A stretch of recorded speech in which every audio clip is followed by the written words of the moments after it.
Hello, my name is Ben Leibovich. This video comes to you as part of my financial literacy and real estate investment blog, Just Ask Ben Why, where we teach you how to plan for and to take action to achieve financial freedom.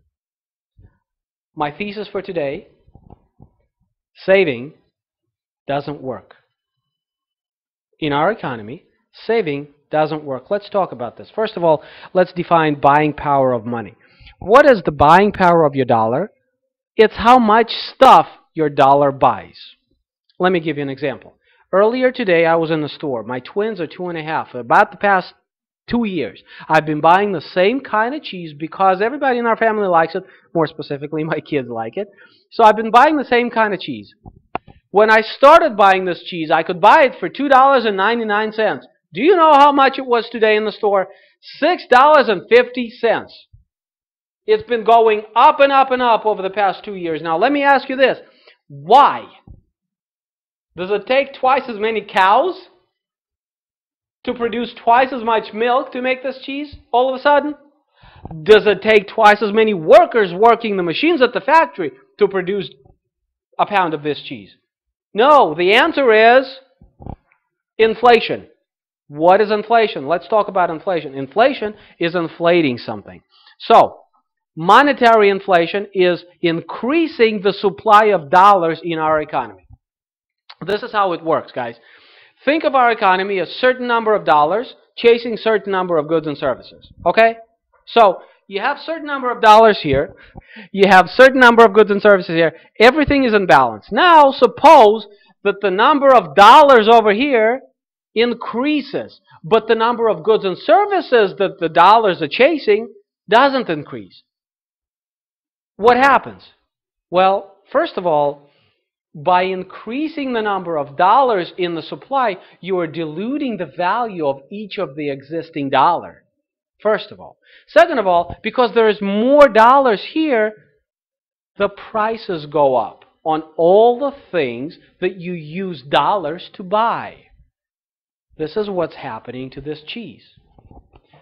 Monetary inflation, which is expansion of currency supply in our economy, leads to price inflation, which is what you experience when you go into the store, into a gas station, any place else. Things cost more money.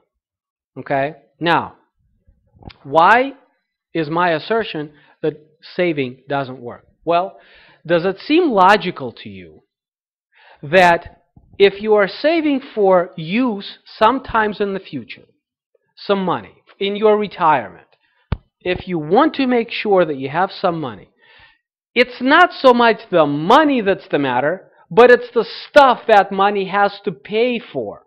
Well, in order to maintain your lifestyle, in order to maintain, at least maintain, I'm not even talking about improving, at least maintain your lifestyle, you have to be able to buy in the future the same amount of goods and services as you can today. Well, what if those goods and services increase in how much they cost relative to the dollar? What if your life costs you $30,000 today, but for exactly same thing, you're going to have to spend $50,000 tomorrow? Well, then your savings of $30,000 has to somehow magically convert itself to $50,000. Because if you start out with a savings of $30,000 and you still have $30,000 when it's time to pay for the goods and services, which costs $50,000, you are in trouble. Okay. Let me tell you something that happened today. I just have to. I can't help myself. I was doing an open house. I was wearing my realtor hat. I am a realtor. And a gentleman and his wife come in to look at the house. And they're very nice people. We started to talk. And they tell me, we're looking for some investment property. Now listen, guys. He says, I've lost my job. I find it very difficult to get rehired. And I have some savings in the bank. And they're drawing 1%.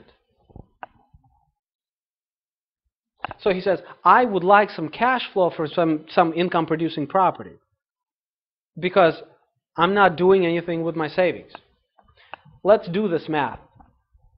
our government tells us that the inflation rate right now is about 4%, 3.5%, 4%. When I go into the store and look at a pound of cheese that used to be $3.99 and now it's $6.50, I somehow tend to think it's higher than 4%, but let's just go with the data that is released to us. Let's say it's 4%. That means that your savings are losing 4% of their value each and every year, as long as the inflation stays 4%. The buying power of your dollars in savings erodes by 4%. So he's making 1% on his savings. He is losing 4% on the buying power of his savings. Do you see how he's 3% in the hole? And that's why he's coming into my open house and saying, I'd like to buy some income-producing property. Okay, so coming back to this, savings doesn't work. If you can find me a savings account that can safely generate enough interest to not only cover the inflation, but also cover the expenses of having that account, plus the taxes associated with earning those savings, that interest, well then that would at least get you even.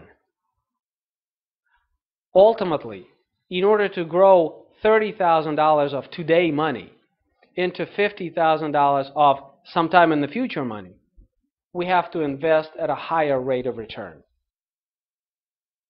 This is why my assertion, saving doesn't work.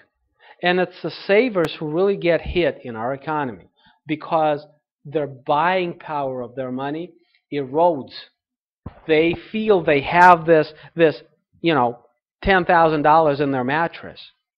But it's not so much the physical currency that matters. It's how much it buys. Do you see that, guys? If you're not going to save, then you must invest. If you decide, like I did, that savings doesn't work, then you have to invest. My contention is real estate is one of the best vehicles for accomplishing this, because as inflation over time, I know we're in a deflationary cycle. We may be in it for a few more years. But inflation over time will push values of real estate up, just like every other thing that we buy with our dollars. But until then, I get paid to wait. And he decided, the gentleman that came into my open house today, decided that's how he wanted to play this game. And I would concur. My name is Ben Leibovich. I bring this video to you as part of my financial literacy and real estate investment blog, JustAskBenWhy. You can follow me at www.JustAskBenWhy.com. You can also link with me on YouTube, Facebook, LinkedIn, and Twitter at /JustAskBen. Thank you for listening. I hope this was educational, and I hope it was somewhat entertaining. I will speak to you next time. Goodbye.